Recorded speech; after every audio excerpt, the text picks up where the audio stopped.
அமெரிக்க அரசு பகுதி செயலிழந்துள்ள நிலையில் ஜனாதிபதி ட்ரம்ப் முக்கிய அறிவிப்பு ஒன்றை நேற்று சனிக்கிழமை அறிவிப்பார் என நேற்று சனிக்கிழமை 19ஆம் தேதி பரபரப்பு மீடியா யூடியூப் சேனலில் நாம் வெளியிட்ட காணொளியில் குறிப்பிட்டிருந்தோம். அமெரிக்க மெக்சிகோ எல்லையில் எல்லைச்சுவர் அமைப்பதற்கு $5.7 பில்லியன் நிதியொதுக்கீடு செய்தால் மட்டுமே பகுதி செயலிழந்த அரசை முழுமையாக இயங்க வைக்க அனுமதி வழங்குவதாக முன்பு ஜனாதிபதி ட்ரம்ப் உறுதியாக கூறியிருந்தார். நேற்று அவரது அறிவிப்பில் எல்லைச்சுவர் அமைப்பது தொடர்பாக ஏதுமில்லை, ஆனால் அதற்கு பதிலாக குடிவரவு தொடர்பான சில திட்டங்களை குறிப்பிட்டு அதற்கு நிதி ஒதுக்கீடு செய்ய வேண்டும் என தெரிவித்திருந்தார் ஜனாதிபதி ட்ரம்ப். இந்த குடிவரவு திட்டங்கள் ஏற்றுக்கொள்ளப்பட்டு நிதி ஒதுக்கீட்டுக்கு செனட் சபை ஒப்புக்கொண்டால்தான் பகுதி செயலிழந்த அரசை முழுமையாக இயங்க வைக்க அனுமதி வழங்குவதாக தெரிவித்திருந்தார் அவர். அவரது புதிய திட்டத்தில் அமெரிக்காவுக்கு அனுமதி இல்லாமல் சிறு வயதில் வந்தவர்களுக்கு வழங்கப்படும் குடிவரவு பாதுகாப்பு தற்காலிகமாக 3 ஆண்டுகளுக்கு மட்டுமே வழங்கப்படும். அதன்பின் அவர்கள் அமெரிக்காவில் இருந்து வெளியேற்றப்படுவார்கள்.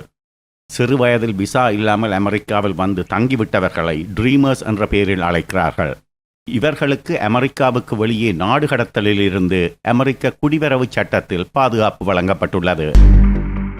இதன் பின்னணி என்னவென்றால், சிறு வயதில் இவர்கள் அமெரிக்காவுக்கு வந்தவர்கள், அதனால் தமது சொந்த விருப்பத்தின் பேரில் வந்திருக்க வேண்டியது அவசியமில்லை.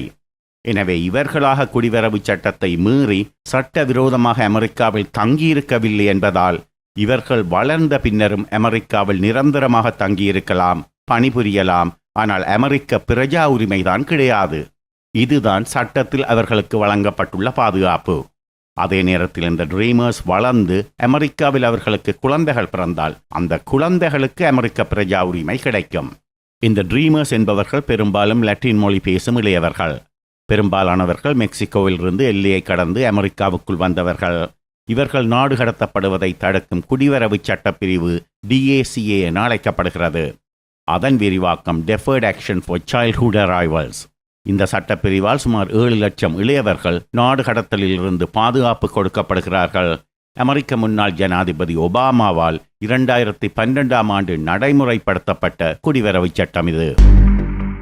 இந்த குடிவரவு சட்ட பாதுகாப்பை மாற்றி 3 ஆண்டுகளின் பின் இவர்களை நாடு கடத்துவதே அமெரிக்க ஜனாதிபதி நேற்று அறிவித்த திட்டம். இது தவிர புதிய குடிவரவு அதிகாரிகளை நியமிப்பதற்கும் புதிய குடிவரவு நீதிபதிகளை நியமிக்கவும் நிதி ஒதுக்கீடு கோரியிருந்தார் ஜனாதிபதி.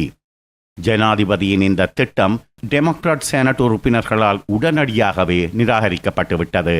எனவே அமெரிக்க அரசு பகுதி செயலிழப்பு நீடிக்கப் போகிறது.